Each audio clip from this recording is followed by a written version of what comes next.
In this video, we'll see what it's like to ride the rails here in the UK, the birthplace of train travel. There will be serene countryside views, an unforgettable station meal, a bit of train confusion, and a few other surprises along the way. And all that to get to a place I'd never even heard of just days ago. Good morning from a rainy day in the northwestern English city of Manchester. Today, I'm back in the United Kingdom after having not been here for at least a year, perhaps a little bit more.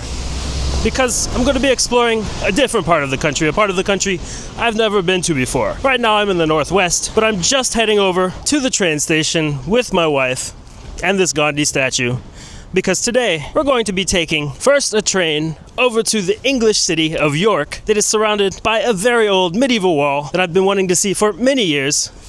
Manchester's pretty too, but it's very rainy here. And then onwards to the relatively never heard of seaside town of Redcar, a few hours further east and a little bit further north from York. So join me as we see what it's like to ride the rails around the United Kingdom. The train station is just about another 5 minutes that way. And here we are at the very unique looking entrance to Manchester Victoria Station. This is Manchester's second biggest train station, but it's where my northern train will be departing from today. I've got my ticket and I'm ready to go. Today we'll be departing from platform 6 and 0 quarters. Never mind, no it won't be. They've changed my platform to platform 5 at the very last minute, and the train's just arriving here in about 2 minutes. Sorry sir, can I ask you, is this the correct train to be on? No, northern only to York. Because there's no other 1036 train actually. Yeah, it doesn't go to York, no direct. You have to change at Leeds. This is the right ticket then? Yeah, okay, thank you. So my wife and I boarded, and in no time at all, the ticket checker came by to check our tickets. And then when we switch in Leeds, correct. Just like whatever train goes to York we can take? Yeah. All right. Yeah, let's have a look at this. Yeah, you can, yeah. Okay, thank you. All right. And I am here now on board, just exiting the city of Manchester. Rainy day. I hadn't really realized it, but the train ticket I booked means that I'll have to switch trains over in the city of Leeds. But just switching trains, I won't actually be visiting Leeds. The seat in front of me was rather dirty, so I opted out of the shared table style seat. And getting out of Manchester, the views stay kind of flat and industrial for a little while. The perfect time to talk about booking train tickets in the UK. Booking my train ticket was pretty easy. Over here in the UK, you've got the National Rail website and app, and basically, if you book far enough ahead, you can get really cheap fares. A ticket like this could cost you as little as like £5 or £10 if you book well ahead. But there are quite a few different train companies over here in the UK, so you end up booking on another train company's website, and it can be a little bit confusing just having to download a bunch of different apps for different train companies and stuff like that. You can also buy your train tickets in the station, but again, online is almost always cheaper and probably just easier for most these days. And I had thought maybe I'd grab a nice little coffee while taking this approximately 1 hour train ride. Oh, some kind of brewery over there. But it doesn't seem as though they have any kind of dining car. I mean, I haven't seen a sign for it. There could be. I guess I'll just take in the views though. And I was only maybe 15 minutes into the ride at that point, but the industrial landscapes around Manchester were already long forgotten. All kinds of stuff. Yeah. And as I make my way along here on this hour train ride, this is kind of like, I don't know, maybe you could say it's the United Kingdom's equivalent to a local train somewhere else. The views here are insanely beautiful. I was not expecting this at all on the train ride between Manchester and Leeds. It's very hilly, quaint, filled with nice brick and stone buildings everywhere. And on a day like this when there's just a very light drizzle and low-hanging clouds, it looks very mystical. Little train station after train station and town after town, the journey continued. And after an hour as scheduled, we're just pulling into Leeds. Please remain vigilant. If you see anything suspicious, please report it to our team. Now I've just got to track down the platform for my train over to York. Easy enough. Looks like it's going to be track 7A. Also on the Northern Line. Guess I've got enough time for a coffee. I don't know if they do like filter. Yeah, they do. Just a name. David, thank you. And a little view of Leeds here from the station. Never been here. Can't really say I've been here, just coming to the train station for 9 minutes. Looks like it could be pretty though. All right. US Embassy. That's actually pretty tasty coffee. And this coffee was only £2 and 35 pence. Seems a bit cheaper than Starbucks in other countries, to be honest. I think I'd usually end up paying at least the equivalent to like $4, $4.50 for this same coffee. And track 7 is hidden off over here in the corner. And this little train's my train to York. Just made it. Hey there. Hello. How are you? Good afternoon. Good afternoon. Grabbing that coffee, I'd cut it quite close though. And in just a few minutes, the train journey began. And again, the ticket checker came with no delay, but this time before I had the right ticket pulled up. I'm showing you the wrong one. I'm sorry about that. I've got too many tickets on my phone. No, you're all right, yeah. This is, and then the second one. Lovely. All right, thanks a lot. Thank you, cheers.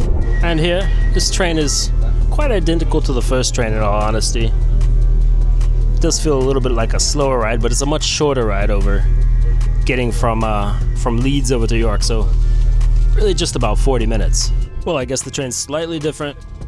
It's a little bit smaller, but here we are, pulling into what looks like it's probably going to be pretty quaint. The northern English town of York. Well, bye-bye train. I swear every time I come to the UK, it takes me a few days to acclimate to walking on the left side of anywhere. And this is a quaint little train station if I've ever seen one. But coincidentally, over 100 years ago, this used to be the largest train station in the whole world. And I actually spent around 3 hours going around and seeing the sights in York. And let me tell you, that's quite the city. So much so that I made a whole separate video about it that you should watch after this one. But about 3 hours later, I was back at the station and very, very hungry. Lucky for me, York Station is home to a unique eatery called Lebanese. This is actually quite the cool experience over here. You can eat right in the middle of the station, and the prices aren't that crazy. Mixed shawarma. It looks like the food's gonna be good. Let's give it a try. It's like super spiced chicken, lamb, vegetables, all of the good stuff. You can see I'm sitting here eating like right under the platform right there. And it's just a very unique place to have lunch. So wow, Manchester, York, and then Redcar all in one day. It's quite a lot that I'm doing actually. It's one thing when you just plan out a trip, it's another when you're actually on the ground. But it's just about time to hop on my train over to Redcar. If all goes to plan, this is gonna be a little bit over 1 hour in journey time. This one's gonna be aboard a different train company though, the Transpennine or Pennine Express. I guess I'll find out how to say it once I'm on board. Once we'd filled up on shawarma, with a few minutes to spare, we headed over to the platform.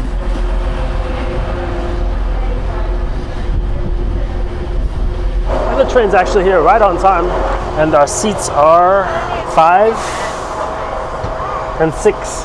And unlike Northern, the company that I was on earlier, on this train you've got to have reserved seats. You can see there's these little tags they put on the chairs for you. And this is my reserved seat, number 5 or number 6, number 5.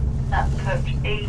Will not open, so if you're leaving it at first and are currently in coach E, please move forward coach into coach F to alight. And comfort-wise, this train is basically the same thing. It is going what seems like a little bit faster though, over here through the countryside. The distance it'll be covering is much greater than those first 2 journeys I had today, but there are still 7 stops along the way. And to be honest, the most impressive thing so far about this train ride is how much I paid for my ticket. With this journey, I only paid £8 and 40 pence. In most other countries, a long distance train journey for such a low price like that would be pretty much unthinkable. This part of my journey is definitely proving to be much, much flatter than the ride between Manchester and Leeds, but it's still pretty in its own way. There's a lot of farmland around here. You've still got trees blossoming, especially when you get into the more urban areas, and coming with the farmland are long yellow raps fields or canola fields. And a self-designated vaping section on board. And well, as for the rest of the train here, somewhere there's got to be a little first class cabin. I can't even track it down. I'm almost to my destination, so probably not going to find it. But it's pretty cozy in here in coach. And you can see there's a few cars like that. I guess people had reserved seats, but Redcar Central is actually the last station on the route. So the train's starting to get real empty. One more important piece of information that I was able to find out is that the correct pronunciation of this train company is Transpennine, as in penne pasta.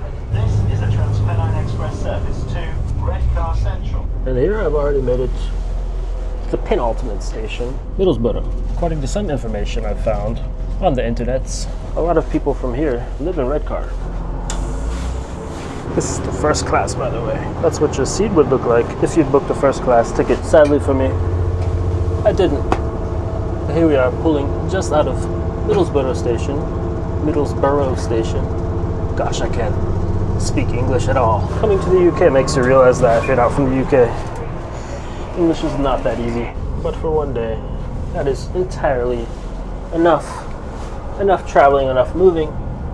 Now I'm gonna go sit around in Redcar, probably go walk on the beach, and that'll be it. And when you get really mixed views on this route, that's certainly a trash mountain. All the gulls diving into it. And it is really just looking like mega industrial out here.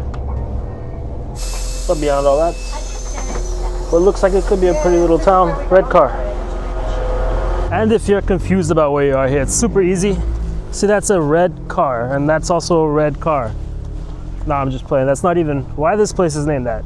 But if you want to find out why this town is named Redcar, among many, many other things about it, then make sure you subscribe, because I'll also be making a video about Redcar that answers all of your burning questions. But for this video, that's it. So if you did like it, make sure to give it a like, subscribe to my channel, and I'll see you all in the next video.